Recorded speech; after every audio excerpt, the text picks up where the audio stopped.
Bien, bon, bonjour à tous. Je vais peut-être enlever, ça passera mieux. Je suis ravie d'être ici avec vous pour parler d'alimentation. Après qu'on ait rêvé un petit peu avec les chefs sur la gastronomie, moi je vais revenir à des choses un peu plus terre à terre peut-être, ou un peu plus quotidiennes en tout cas. Et donc je voulais évidemment remercier les organisateurs pour m'avoir invité à participer à cette table ronde et à vous présenter un petit peu ce que fait donc mon administration, qui est donc la Direction générale de la concurrence, de la consommation et de la répression des fraudes. Retenez votre souffle. Et donc qui est une administration du ministère de l'économie, mais dont le principal métier finalement est d'assurer la confiance dans le marché et de protéger les consommateurs et les entreprises qui respectent bien les règles. Donc je vais vous expliquer un petit peu ce qu'on fait en matière de produits alimentaires. Alors les produits alimentaires en France et en Europe, ils sont très encadrés par la réglementation pour des raisons bien sûr de sécurité, il faut qu'ils soient sûrs. Et puis aussi pour des raisons de loyauté de l'information qui est délivrée aux consommateurs. Quand vous achetez des produits, vous avez sans doute remarqué que les étiquettes ont tendance à s'allonger. On vous donne beaucoup d'informations là-dessus. Et c'est évidemment important que vous ayez confiance dans ce qui est écrit sur ces étiquettes. Alors, il y a des textes qui sont beaucoup d'inspiration européenne. Et d'ailleurs, le droit européen s'est beaucoup fondé sur des produits alimentaires, avec l'idée qu'ils doivent circuler librement au sein de l'Europe, mais pour autant qu'ils doivent être sûrs et loyaux. Alors, nous, donc DGCCRF, on est chargé de faire respecter cette réglementation, donc aussi bien européenne que nationale. Donc, nous sommes une administration qui est répartie sur tout le territoire. On a à peu près 3000 agents en France. Donc à la fois à Paris, en administration centrale, au niveau régional et au niveau départemental. Alors tous nos agents ne traitent pas que des sujets alimentaires, mais beaucoup en font, sous différents aspects. Nos missions, au-delà de la sécurité et de la loyauté des produits, sont aussi autour de ce qu'on appelle la concurrence, c'est-à-dire le bon fonctionnement des marchés, les relations loyales entre entreprises, qui doivent évidemment bénéficier aux consommateurs. Alors, le domaine alimentaire, c'est quand même quelque chose de très important chez nous. Pour vous donner quelques exemples chiffrés, en 2020, nous avons fait environ 35 000 contrôles autour de la sécurité des produits alimentaires et à peu près autant pour ce qui concerne leur loyauté, c'est-à-dire tout ce qui tourne autour de la bonne information du consommateur. Donc, nous intervenons à tous les stades de la chaîne alimentaire, aussi bien à la production, à l'importation aussi, mais évidemment à la distribution, y compris parfois aussi dans les restaurants. Ce qui est important de noter, c'est que l'alimentation, c'est aussi acheté en ligne aujourd'hui, et donc nous sommes aussi présents sur le commerce électronique.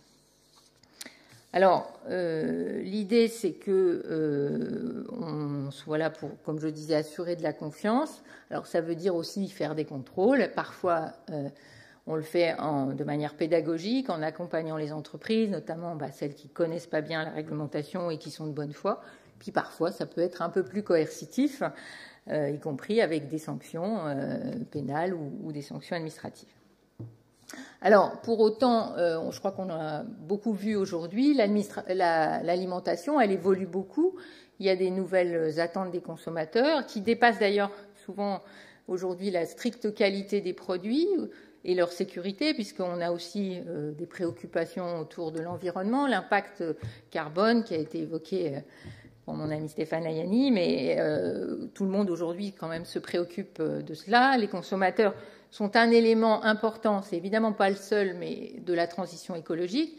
Donc on a beaucoup d'influence, d'incitation pour essayer donc d'orienter notre consommation, j'allais dire dans le bon sens en tout cas, pour que ça ait un effet positif ou au moins non négatif sur notre environnement.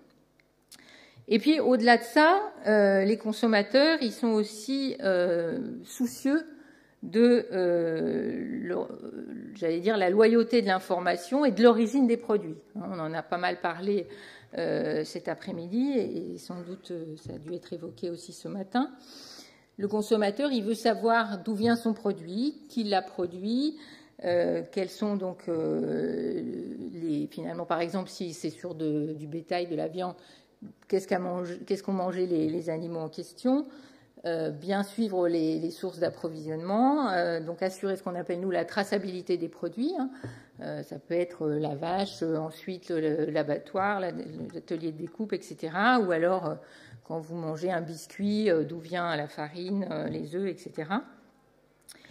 On a aussi une préoccupation, ça a été pas mal évoqué aussi cet après-midi, autour des produits plus qualitatifs, c'est-à-dire avec des appellations d'origine, des indications géographiques protégées, donc qui se traduisent par des cahiers des charges rigoureux sur les ingrédients, la manière dont c'est fabriqué, l'ensoleillement, l'origine.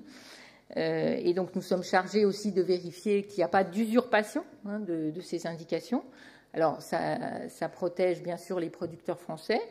On est aussi dans un marché unique et donc on protège aussi d'une certaine manière les indications d'autres. Il y a des indications de produits italiens, la feta grecque, etc.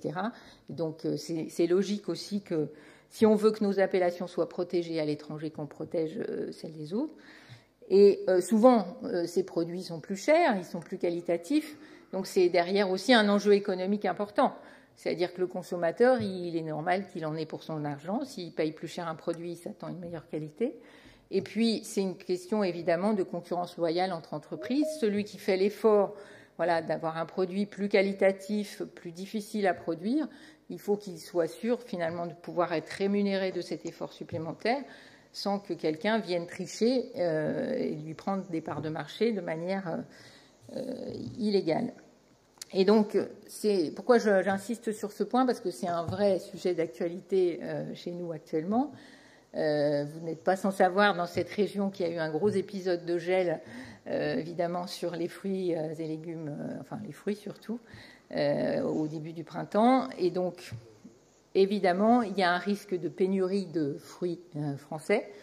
Et donc la tentation d'avoir de la francisation de produits qui viennent d'ailleurs, qui ne sont pas forcément mauvais, mais qui ne sont pas français, qui ne sont peut-être pas non plus aussi bons, soyons un peu chauvins. Et donc parce que les produits français sont souvent vendus un peu plus cher, pour les raisons que j'évoquais auparavant. Pour vous donner un exemple, on vient là de détecter une affaire importante en région Provence-Côte d'Azur sur des légumes qui étaient présentés comme français, vendus dans différents circuits de distribution, qui étaient évidemment vendus plus cher. Et donc, ça ne va pas très bien se passer pour le grossiste en question. Mais je pense que les professionnels qui, eux, sont loyaux, sont aussi attentifs à ce genre de questions. Alors, j'évoquais aussi les allégations environnementales. C'est important, comme je disais, pour orienter les choix des consommateurs. Il faut aussi qu'ils ne soient pas victimes de ce qu'on appelle, en mauvais français, le greenwashing, ou l'éco-blanchiment, plus exactement. Donc, c'est quelque chose auquel nous sommes attentifs également. Et enfin, ça a été aussi beaucoup évoqué cet après-midi, la question de l'alimentation saine. C'est aussi une préoccupation des Français. Je crois qu'on va en parler dans la table ronde qui va suivre, donc je ne vais pas beaucoup développer. Mais on voit bien qu'il y a des formes de produits, y compris des produits transformés, qui visent la santé des Français. Et là aussi, il faut que ça soit parfaitement loyal. Alors, comme je disais, l'alimentation et de manière plus générale l'économie évolue avec d'autres modes de distribution, d'autres modes de production. Donc c'est à nous, administration, de nous adapter à ce genre de choses. Donc on essaye de développer des nouveaux outils d'information pour le consommateur. Donc il y en a un que vous connaissez sans doute, alors qui n'a pas été développé par nous, qui est plutôt sous l'angle du ministère de la Santé, mais auquel on participe, qui est le Nutri-Score, qui permet au sein d'une même catégorie de produits, finalement, de montrer ceux qui sont peut-être plus sains ou qui porteront moins atteinte à la santé. On y reviendra tout à l'heure, donc j'insiste pas. Alors, nous avons deux outils que nous avons développés, là, pour le coup, à la DGCCRF, pour rassurer les consommateurs. Un qui s'appelle Rappel Conso, qui a été ouvert le 1er avril dernier. Donc, il y a un site unique qui regroupe d'ailleurs plusieurs administrations, qui permet aux consommateurs d'être informés de tous les produits qui font l'objet d'un retrait ou d'un rappel parce qu'on a détecté soit une contamination, soit une difficulté. Alors, c'est pas toujours des produits qui sont dangereux pour tout le monde, mais vous avez par exemple des règles en matière d'allergie. Il y a des gens qui peuvent avoir des effets très négatifs si un allergène est présent, et donc si l'étiquetage n'est pas bon, voilà, c'est ce genre de choses. On a en ce moment une alerte sur des produits à l'oxyde d'éthylène, qui sont contaminés à l'oxyde d'éthylène. Donc voilà, l'idée c'est que les consommateurs puissent facilement retrouver tous les produits dans leur supermarché ou dans leurs magasins favoris qui font l'objet de ces rappels, qui normalement doivent d'ailleurs être signalés dans les magasins.